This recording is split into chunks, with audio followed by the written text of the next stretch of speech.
எப்ராயிம் மலைதேசத்தில் உள்ள ராமதாயும் என்ற ஊரில் எல்கானா என்பவன் இருந்தான். அவனுக்கு 2 மனைவிகள். ஒருவள் பெயர் அன்னாள், மற்றவர் பெனின்னாள். எல்கானா அன்னாளை மிகவும் நேசித்தான். ஆனால் அவளுக்கு பிள்ளை இல்லை. அன்னாளுக்கு பிள்ளை இல்லாத காரணத்தால் பெனின்னாள் அவளை துக்கப்படுத்துவாள். அன்னாள் மனதிற்குள்ளாக வருத்தப்படுவாள். அந்த சமயத்தில் அன்னாளின் கணவனான எல்கானா அவளுக்கு ஆறுதல் சொல்லுவான். எல்கானா என்பவர் ஆண்டுக்கு ஒரு முறை சீலோவிலே உள்ள தேவனுடைய ஆலயத்திற்கு சென்று அவன் பலியிடுவதை அன்னாளுக்கும் பெனின்னாளுக்கும் பங்கு போட்டு கொடுப்பான். அன்னாளை நேசித்தபடியால் அவளுக்கு 2 மடங்காக கொடுப்பான். அன்னாள் ஆலயத்திற்கு சென்று தேவனை நோக்கி மனம் கசந்து இவ்விதமாக வேண்டினாள். சேனைகளின் கர்த்தாவே, தேவரீர், உம்முடைய அடியாளின் சிறுமையை கண்ணோக்கி பார்த்து உம்முடைய அடியாளை மறவாமல் நினைத்தருளி உமது அடியாளுக்கு ஒரு ஆண் பிள்ளையை கொடுத்தால் அவன் உயிரோடு இருக்கும் சகல நாளும் நான் அவனை உமக்கு ஒப்பு கொடுப்பேன். அவன் தலையின் மீது சவரக்கத்தி படுவதில்லை என்று பொருத்தனை பண்ணிக்கொண்டாள். அன்னாள் செய்த விண்ணப்பத்தை ஆசாரியனாகிய ஏலி கேட்டான். அவள் போதையால் உளறுகிறாள் என்று எண்ணினான். ஆனால் உண்மையை தெரிந்து கொண்டு அவளை ஆசிர்வதித்து அனுப்பினான். சில காலத்திற்கு பிறகு தேவன் அவள் மீது இரக்கம் காட்டினார். அவளுக்கு ஒரு குமாரன் பிறந்தான்.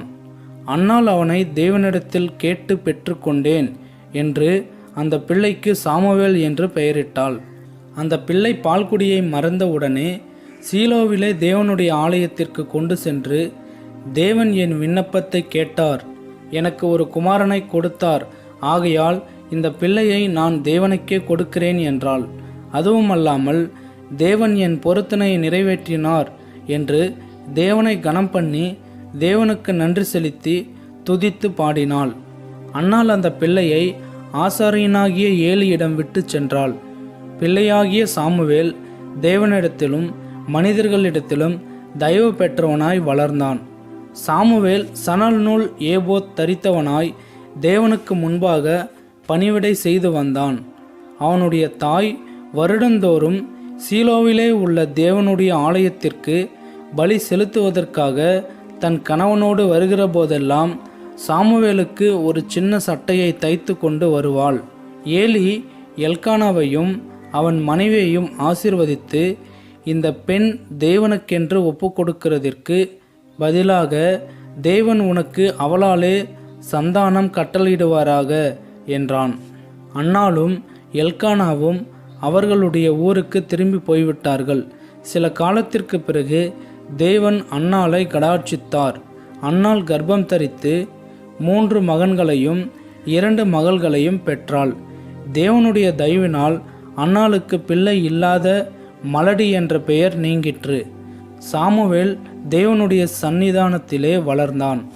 ஏலிக்கு ஓப்னி, பினகாஸ் என்று 2 மகன்கள் இருந்தார்கள்.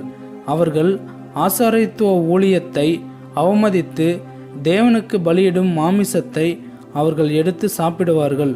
அதுவும் அல்லாமல் ஆலயத்திலே பணி செய்யும் பெண்களிடம் விபச்சாரம் செய்தார்கள். எனவே தேவன் அவர்கள் பெயரில் மிகவும் கோபம் கொண்டார். ஒரு தேவ மனிதன் மூலமாய் உன்னுடைய 2 மகன்கள் ஒரே நாளில் மரிப்பார்கள். உனக்கு பிறகு விசுவாசம் கொண்ட ஒருவன் ஆசாரியத்துவத்திற்காக ஏற்படுத்தப்படுவான் என்று ஏலியிடம் தேவன் எச்சரித்தார். ஒரு நாள் இரவு பொழுதில் சாமுவேல் உறங்கின போது தேவன் சாமுவேலே, சாமுவேலே என்று 2 முறை அழைத்தார். உடனே சாமுவேல் எழுந்து, ஏலித்தான் என்னை அழைத்தார் என்று அவரிடம் சென்றான். ஏலி, நான் உன்னை அழைக்கவில்லை, தேவன் உன்னை அழைத்திருப்பார்.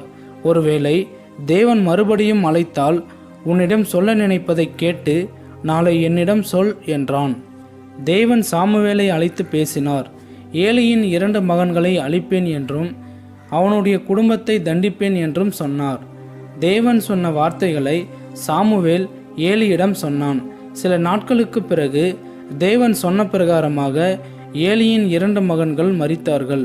சாமுவேல் பெரியவனான போது இஸ்ரவேல் மக்களுக்கு தீர்க்கதரிசியாக இருந்தான்.